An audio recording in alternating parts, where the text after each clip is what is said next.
there's lots of platforms, things like Google, Hangouts, Skype, Zoom appearing.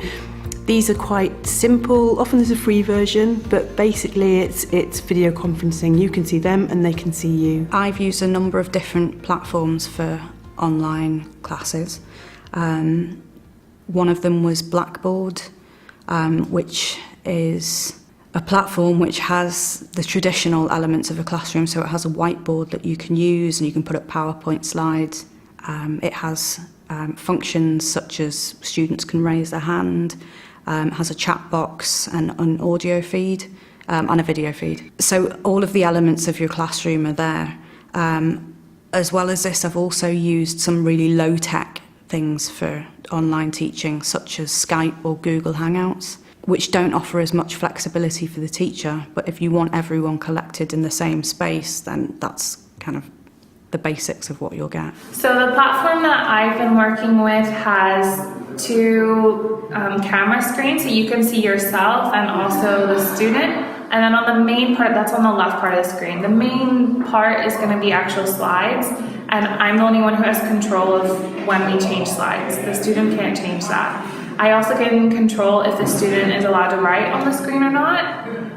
It's just a simple turn on, turn off switch. I can also type directly on the screen, or we have a little chat bar on the side. You might find that you've got text chat, which is quite useful because you can type answers or you can ask questions and then you can review that text chat later. The chat bar I use usually a little bit more with older students.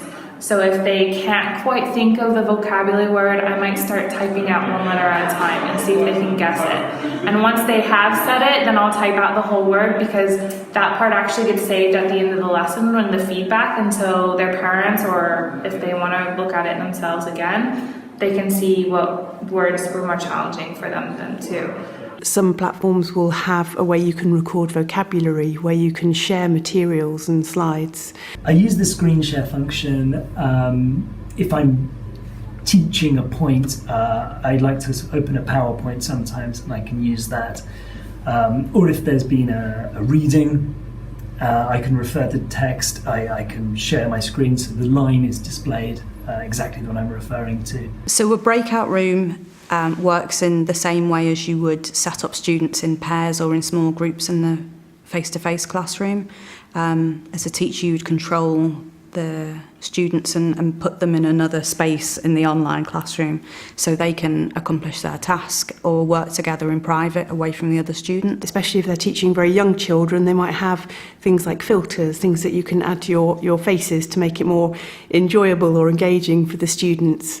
You might have systems where you can add badges or give praise, things like that. There's also an option to give stars during the class, and so you can encourage your students. I use it both when they're doing well or maybe even not so well, to say, hey, I know that you're trying, here you go, let's keep it going. And kids get really excited about it. It's really cute. They do little dances and everything.